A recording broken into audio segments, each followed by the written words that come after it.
नमस्कार दोस्तों, कलयुग के चमत्कार संतों की वाणी में आप सबका स्वागत है। दोस्तों, आज है महाशिवरात्रि।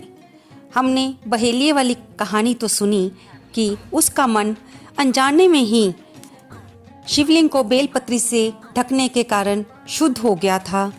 भोलेनाथ की हर पूजन विधि में यही तो कृपा आती है कि जब भी हम अपने किसी भी देव की, इष्ट देव की पूजा करते हैं तो उसके करने से हमारे मन में शुद्धि आ जाती है और हम अहिंसा के पुजारी बन जाते हैं।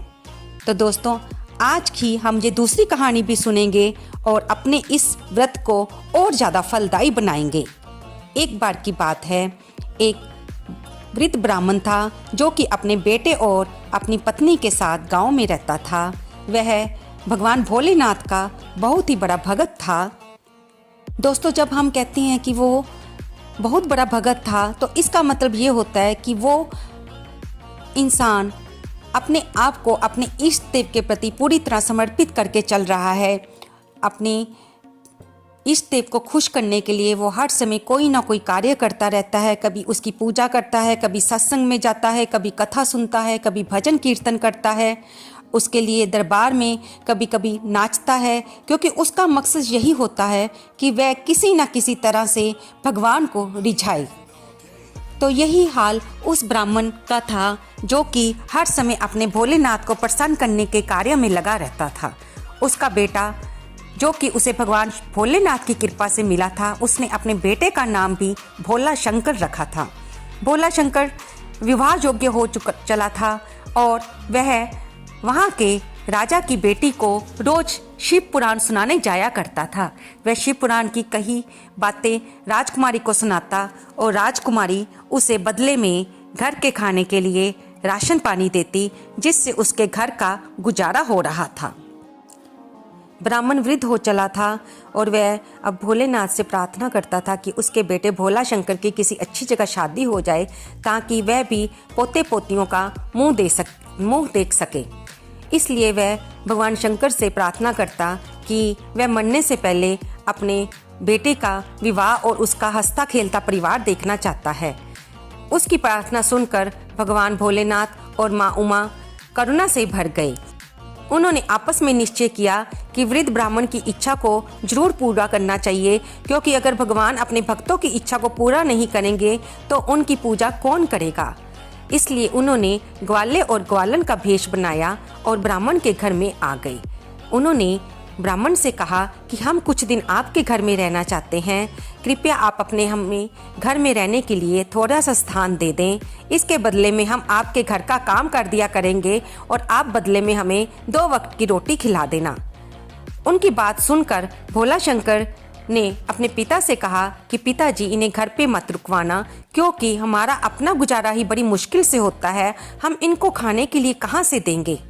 लेकिन ब्राह्मण इस बात को नहीं माना। उसने कहा कि घर में आए अतिथि की सेवा करना हमारा फर्ज है, हम जैसे भी हों गुजारा कर लेंगे, लेकिन इनको मैं जहाँ रहने से नहीं रोकूंगा। ग्वाले बने भोलेनाथ जो कि अंतर्यामी प्रभु हैं, भोला शंकर की बात को जान गए और उन्होंने कहा कि भोला शंकर, तुम बिल्कुल भी चिंता मत करो। तुम जब कल राजकुमारी के पास जाओगे तो मैं तुम्हें एक कहानी सुनाऊंगा, इसे ही तुम उस राजकुमारी को सुनाना। तुम्हें बाकी दिनों से ज़्यादा खाने का सामान मिलेगा, जिसमें हमारा भोजन भी बन जाएगा। भोला शंकर उनकी बात सुनकर हैरान हो गया, लेकिन चुप कर गया। और फिर भगवान जो कि उस समय ग्वाला बने हुए थे, वे भोला शंकर को एक तरफ ले जाकर उसे एकांत में उन्होंने एक कहानी सुनाई और कहा कि कल तुम इसे राजकुमारी को सुनाना।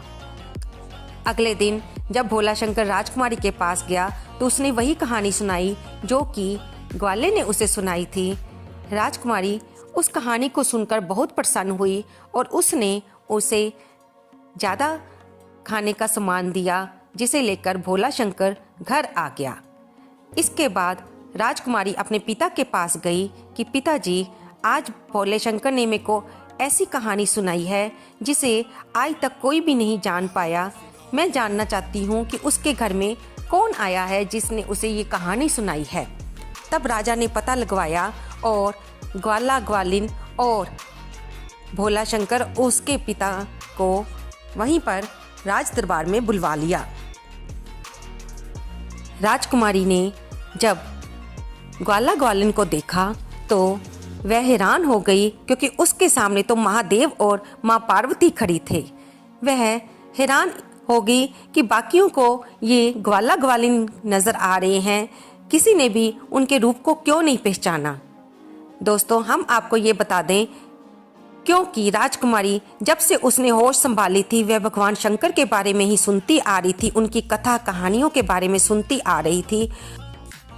कथाओं और कहानियों को सुनते सुनते उसका मन में भोलेनाथ के प्रति असीम प्रेम था। वह उन्हें अपना इष्ट देव मानती थी और इसके पीछे उसका कोई अपना लालच भी नहीं था। इसलिए ग्वाला और ग्वालिन उसे भगवान और माँ पार्वती के रूप में नजर आ रहे थे, जबकि भोला शंकर राजकुमारी के पास इसलिए कथा सुनाने जाता था क्योंकि उससे इस बात का लालच था कि राजकुमारी उससे खाने के लिए राशन देगी और जिससे उसके खाने का घर का गुजारा चल जाएगा। तब राजकुमारी उसी समय भगवान भोलेनाथ और माँ पार्वती के चरणों में प्रणाम किया और उसने उनसे प्रार्थना की कि वे बाकियों को भी दर्शन दिखाएं। भोलेनाथ ने अपने इस भगत की भी प्रार्थना को स्वीकार कर लिया और वहाँ खड़े सबको भोला शंकर, ब्राह्मण ब्राह्मणी, राजा रानी को अपने दर्शन दिए। तब सभी महादेव की जय जयकार करने लगे। अब राजकुमारी ने महादेव जी से प्रार्थना की कि प्रभु, जो कहानी मुझे कल भोला शंकर ने सुनाई है, कृपया करके आप हमें सुनाइए, क्योंकि आपने उस कहानी में कहा था कि वह कहानी भगवान महादेव के अलावा कोई भी नहीं जानता। तभी मुझे थोड़ा संदेह हुआ था कि भोला शंकर के घर में कौन आए हुए हैं। तब महादेव ने सबको ये कथा सुनाई कि उन्होंने जो भोला शंकर को सुनाई थी और जिसको उनके अलावा कोई नहीं जानता था, और राजकुमारी ने उनसे प्रार्थना की थी कि वह उनके मुख से सुनना चाहती है। तब महादेव ने बताया कि एक बार उमा ने मुझे ये बात पूछी थी, प्रभु प्रेम किसको कहते हैं, कौन सा प्रेम असली होता है। तब भगवान महादेव ने उमा के इस प्रश्न का उत्तर देते हुए इसे समझाया था कि असली प्रेम वो होता है जिसमें हम अपना हक जमाते हैं और उसमें किसी लालच की संभावना नहीं होती। जैसे जब तुम गौरी बनकर मेरे पास आती हो तो मैं तुम्हें अपने हक से पत्नी के रूप में प्यार करता हूँ। जब तुम कामाख्या रूप में होती हो तब मैं तुम्हारी इच्छा को पूरा करता हूँ। जब तुम दुर्गा बनकर आती हो और दुष्टों का संहार करती हो तब मैं तुम्हारा साथ देता हूँ। ये भी एक तरह से प्रेम है। जब तुम अपने बच्चों को खाना खिलाती हो उसमें भी माँ का वात्सल्य उमड़ता है, वो भी प्रेम की एक भाषा है। जब तुम माँ शेरा वाली बनके भक्तों के दुख दूर करती हो वो भी तुम्हारा अपने भक्तों स्वरूप बच्चों के प्रति प्यार होता है, वह भी असली प्रेम होता है, क्योंकि तुम उनकी प्रार्थनाएं सुनकर करुणा से भर जाती हो और उनके सभी विघ्नों को दूर करती हो, उनकी इच्छाओं की पूर्ति करती हो। इस तरह प्रभु ने सबको प्रेम की भाषा बताई। उन्होंने कहा कि जब एक राजा अपनी प्रजा को पालता है, उसके सुख दुख का ध्यान रखता है, उसके प्रति अपनी सही ढंग से अपने राजधर्म का पालन करता है, उसे भी प्रेम का एक रूप कहते हैं। जब पत्नी अपने पति के बीमार होने पर सेवा करती है, उसकी दवाइयाँ देती हैं, और जब पति पत्नी के बीमार होने पर उसकी सेवा करता है, उसको दवाइयाँ दिलाता है, तो वह भी ये सब प्रेम के कारण ही ऐसा व्यवहार करते हैं। जब तुम सती रूप में थी और तुमने मेरे प्रेम के कारण अपने पिता के यज्ञ में अपना अग्निदाह कर दिया था, ये भी प्रेम का एक रूप है। तब मैं तुम्हारे विरह में अपने आप को भी भूल गया था और मेरे अविरल आंसुओं की धारा बहती रहती थी। तब देवताओं ने पूर्ण यत्न करके तुम्हारा और मेरा पुनर्मिलन कराया, ये भी प्रेम की एक अनुभूति है। जब तुम माँ अन्नपूर्णा बनके मुझे खाना खिलाती हो, ये भी प्रेम की एक अनुभूति है। माँ काली के रूप में जब तुमने क्रोध में मेरे वक्ष पर पाँव रखा था, तब तुमने अपराधग्रस्त होकर जीभ निकाली थी, ये भी तुम्हारा मेरे प्रति प्रेम ही तो था। जब चौसर में मैं तुमसे हार जाता हूँ, वो भी मेरी ही जीत है। पराजित होने पर तुम्हारे मुख पर जो प्रसन्नता आती है, उसे देखकर मुझे बहुत खुशी होती है। ये भी प्रेम का एक अनुभव है। जब तुम अन्नपूर्णा बनाकर खाना खिलाती हो और उससे मेरी शुद्धा शांत करती हो, ये भी तुम्हारा एक प्रेम का स्वरूप है। तुम हर कार्य को करते हुए जब मुझे ये एहसास दिलाती हो कि मैं ही तुम्हारा सर्वस्व हूँ और मेरे बिना तुम्हारा कोई भी अपना अस्तित्व नहीं है, ये भी प्रेम का एक स्वरूप है। जबकि तुम अपने आप में ही माँ दुर्गा हो, माँ मंगला हो, माँ काली हो, माँ चंडी हो और दुष्टों का संहार करती हो, अपने प्रिय भक्तों को दर्शन देती हो और उनकी मनोकामनाएं पूरी करती हो, फिर भी तुम मेरे प्रति पूरी तरह से समर्पित हो। यही प्रेम का सच्चा स्वरूप है और यही प्रेम का रहस्य है कि जब हमें किसी से प्रेम होता है तो हम बिना किसी शर्त के उसके सारे काम उसकी प्रसन्नता के लिए करने को तैयार हो जाते हैं। ये वो कथा है जो देवताओं के अलावा और किसी ने भी नहीं सुनी और ये मैं पहली बार तुम सब लोगों को सुना रहा हूँ। इतना कहकर महादेव और माँ पार्वती सबको दर्शन देने के बाद अंतर्ध्यान हो गए। अब राजा ने जब ये देखा कि भोला शंकर पर भगवान भोलेनाथ की कृपा है और भोला शंकर बहुत ही विद्वान है और बुद्धिमान है, तब उन्होंने अपनी पुत्री की भी इच्छा जानकर उसका विवाह भोला शंकर से कर दिया और उसे अपने राज्य का दरबार में सलाहकार बना लिया। अब भोला शंकर के भी दिन बीत गए।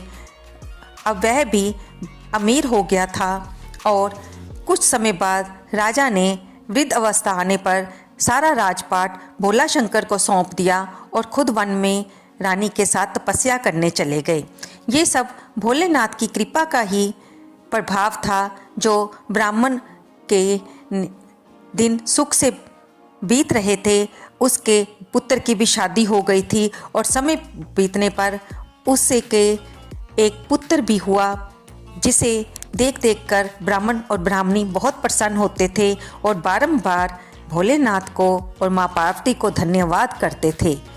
दोस्तों, जिस प्रकार भगवान भोलेनाथ ने ब्राह्मण और ब्राह्मणी के परिवार पर कृपा की, उसी प्रकार इस कहानी को सुनते कहते हुंकारा भरने वाले की भोलेनाथ सभी मनोकामनाएं पूर्ण करें। आज महाशिवरात्रि है। इस दिन ये दूसरी कथा सुनते हुए भी आपको बहुत पुण्य मिलेगा और इस कथा को सुनते हुए आपका मन भी भगवान के प्रति, उसकी कृपालुता के प्रति प्रेम से भर जाएगा, जो कि इस कहानी का मुख्य उद्देश्य है कि प्रेम से ही जब हम किसी की सेवा करते हैं, वही सेवा असली सेवा होती है। दोस्तों, आपको ये चर्चा कैसी लगी? कृपया इसे लाइक करें, शेयर करें और कमेंट बॉक्स में ओम नमः शिवाय लिखना ना भूलें। धन्यवाद दोस्तों।